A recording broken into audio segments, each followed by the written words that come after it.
In a case, it's personal.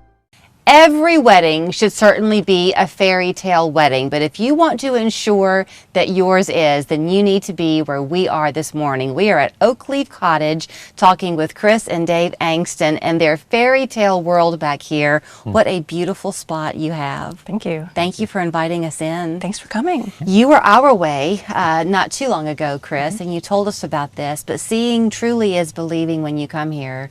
You journey here to Oakleaf Cottage. There is a bit of a drive to get up the hill, and then you are in this gorgeous spot. We say it's worth going up there. You don't put a driveway in like that unless there's something good at the other end. Well, there are lots of things good at the other end. So one of the things, before we talk about the scenery here, that is just unparalleled, let's talk about kind of the vision you bring to the weddings that you throw, because you want that to be the bride's vision, and you do that. Yeah, so we work with our couples pretty extensively, pretty much from the get-go. So what we like to do is we'll say, okay, let's talk about like what's your vendor hierarchy, because there always is that. And so we'll kind of talk about what's most important. Is it flowers? Is it the cake? Is it the food itself? Is it the ambiance that you want to create? What do you want to remember? What do you want your guests to remember most? And so then we figure out what would make sense from there. And so we work together with them, their florists, the rest of the vendor team that we help them put together and create what would work well for them. What she's not telling you, but what is true, and maybe Dave will attest to this, is what you're going to leave with is a wedding that's not like anybody else's. No. There is no formula here. Right, Dave? Correct, yes. So you highly personalize things. We do. There's actually a lot of setup, and that's where a lot of times myself or other people that help me come in, we have a lot of furniture that we offer. We may have tents or dance floors or things to set up. So The lighting installation you just that did. happens, that happens during the week, and then we try to get that set up as much as we can before the day of. So we're here on a Monday, and as we came through, there was a wedding here over the weekend. This particular bride said, I kind of want something kind of with a boho theme. Chris went to work with her interior design background, and what we see this morning, you just poof came up with from your own head. Yeah, we just kind of, she knew she really liked those lanterns that we had in our catalog. And so I said, this is something that I've wanted to do, I've kind of dreamed about. Would you like this? And then it turned out in working with Liza, with Fox and Fern, we were able to really piece together something really amazing. And Liza's incredible. I mean, look at where we are sitting. The trail, and this is 2 days old. So.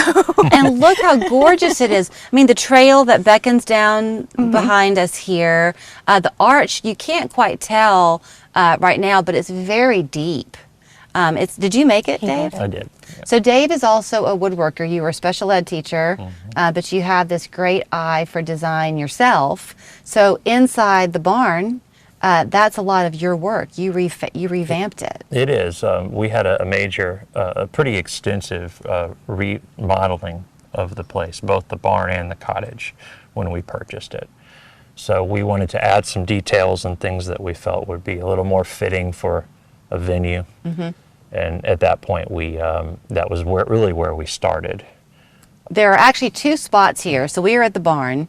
Oakleaf Cottage itself is what greets you when you first approach the top of that steep driveway. And I love what you did with that, actually, Chris, because you've designed it to be a spot where the bride and her party can get ready. But if people want to stay and spend the night and have a bridal event before the wedding, it's a 4-bedroom, 3-bath home. Yes, yes, yes. And we wanted to make it so that there was always a good backdrop anywhere that, because it is a highly photographed day, right. You want to make sure that there's always a really good camera angle or something really neat for the backdrop that can pick up various colors that they're choosing for their bridesmaids or their bouquet.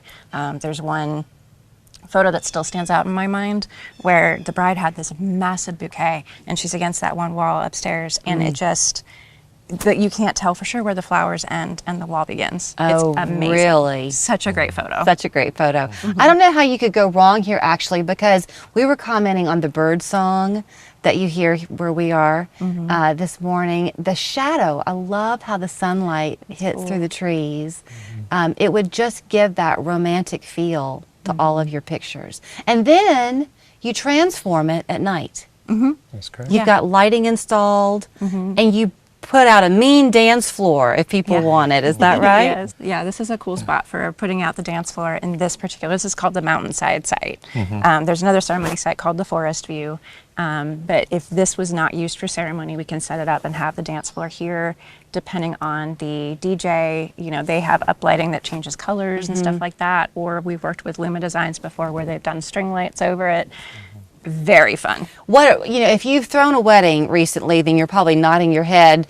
You're nodding your head and you're shaking your head. So the nod is, yes, it takes a lot to plan it. The shake is, I wish I had known about Oakleaf Cottage. But people can come to you and simply fall in love with this view as the two of you did 8 years ago.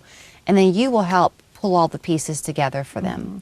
Something we have not discussed, we did before. They're big on protecting this beautiful spot that they have. And so all the dishware that you use is truly yours. Yes. And you reuse it. Yes. Nothing is wasted here. We do our best to sort everything. That's We part do. of his job at the beginning of the week too, is that anything that was disposable, any of the plastics, the glass, anything. A lot of what we discovered early on was that weddings produce a lot of trash. And so we really didn't like the idea of having, well, first of all, we couldn't get a dumpster up here anyway. So it really kind of fell into this, a good idea to go ahead and recycle everything that we could. So we break it down during the wedding. Our staff helps us with that. And then what we try to do is leave with as much recyclable belongings as we can. And I would say most weddings we at least achieve 70% recycle rate.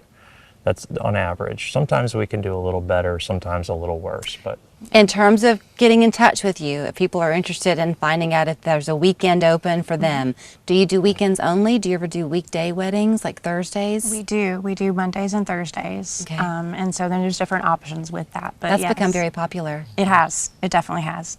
If you are looking to have a wedding of about 100 people, it can be difficult to find that intimate setting. You found it here.